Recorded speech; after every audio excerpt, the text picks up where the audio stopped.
Ahora veamos un ejemplo con valores reales, ¿no? Estos valores ya los hemos venido trabajando anteriormente, ya han sido calculados con ciertos métodos para ubicar el punto Q en el centro de la recta de carga de continuo, ¿no es cierto? Para tener un buen trabajo del transistor, ¿no? Entonces, ¿en qué consistía el análisis de un amplificador multietapa? Primero analizamos el DC. Si nos damos cuenta, el amplificador 1 y el amplificador 2 en este caso son idénticos, ¿no es cierto? Entonces, los dos van a tener las mismas características en DC. Si yo desarrollo en DC por el método aproximado, digo que el voltaje de la base sería 10 por, esto es 2.2 y 10K, 10 por 2.2K entre 12.2K, esto me sale 1.8 voltios.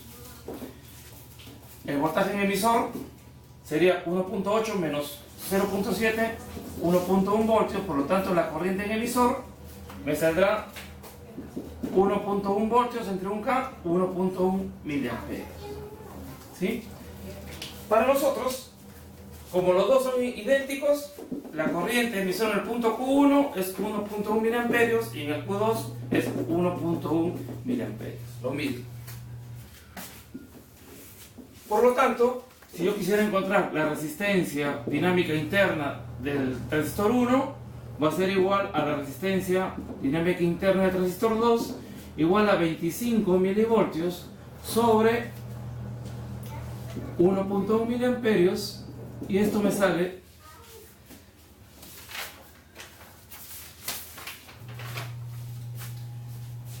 22.7 ohms.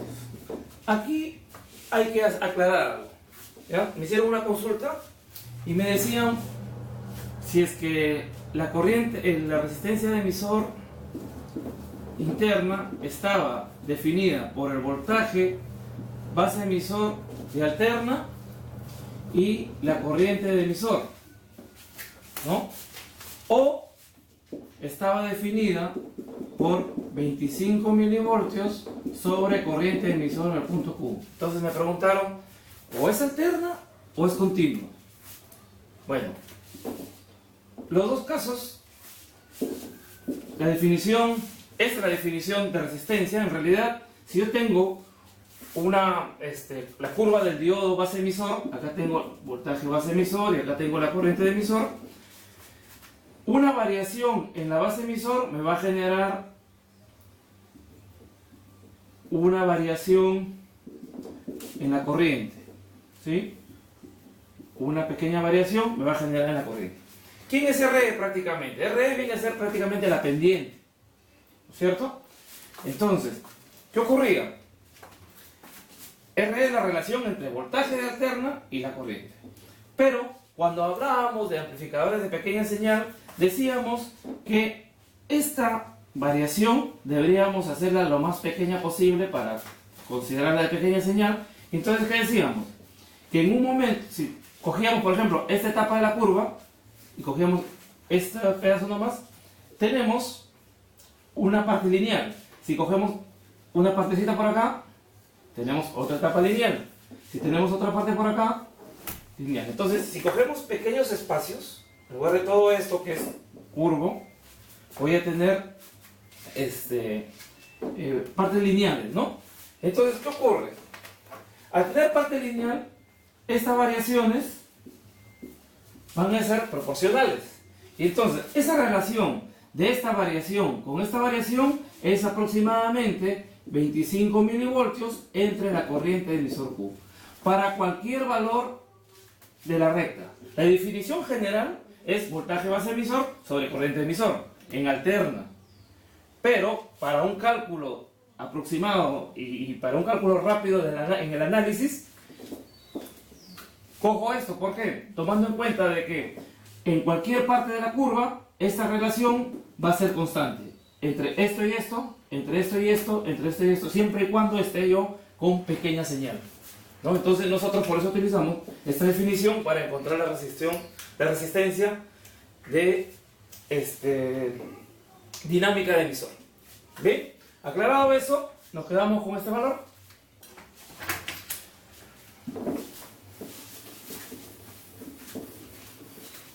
Continuamos. Ya tenemos resistencia de emisor. Ahora, la impedancia de entrada de la base. Aquí sería igual a beta por RE1, ¿no es cierto? Este es de la base 1.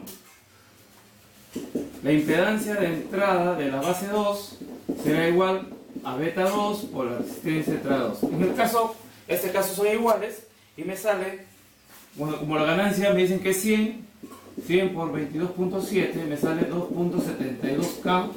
2.72K en ambos. La impedancia de entrada de la etapa 1 sería R1 paralelo con R2, paralelo con quién? Con beta 1 por RE1, ¿cierto? La impedancia de entrada de la etapa 1 me sale que es un K. La impedancia de entrada de la etapa 2 vendría a ser esto. Vendría a ser impedancia de entrada de la etapa 2, R3 paralelo con R4, paralelo con beta 2, RE2. Como R3 y R4 tienen los mismos valores, 10 y 2.2, también me sale que la impedancia es un K. Ya tengo la impedancia de entrada de la etapa 2. ¿Qué otro parámetro quiero encontrar? La impedancia de salida de la etapa 1. ¿Quién es? 3.6K. La impedancia de salida de la etapa 2. ¿Quién es? Igual, 3.6K. ¿Bien? Luego, la resistencia de corriente alterna de la etapa 1. El paralelo de todos ellos, ¿no? El 3.6 con 10K, con 2.2 y con la impedancia. Resistencia de corriente alterna me sale, en este caso, si hacemos el paralelo de 3.6K con 10K, con 2.2K, con beta 2, RE2, me sale que la resistencia es 783 ohmios. 783 ohmios. Y la resistencia de alterna de la salida sería 3.6K paralelo con 10K, me sale 2.65. Bien, ya tengo parámetro de entrada, de salida. Ahora, la ganancia de la primera etapa sería menos resistencia de corriente alterna de etapa 1 sobre RE1.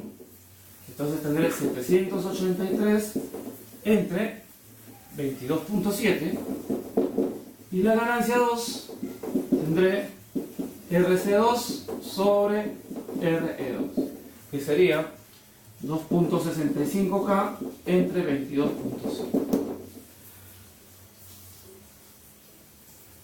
Entonces me sale menos 34.5 y acá me sale menos 116.4.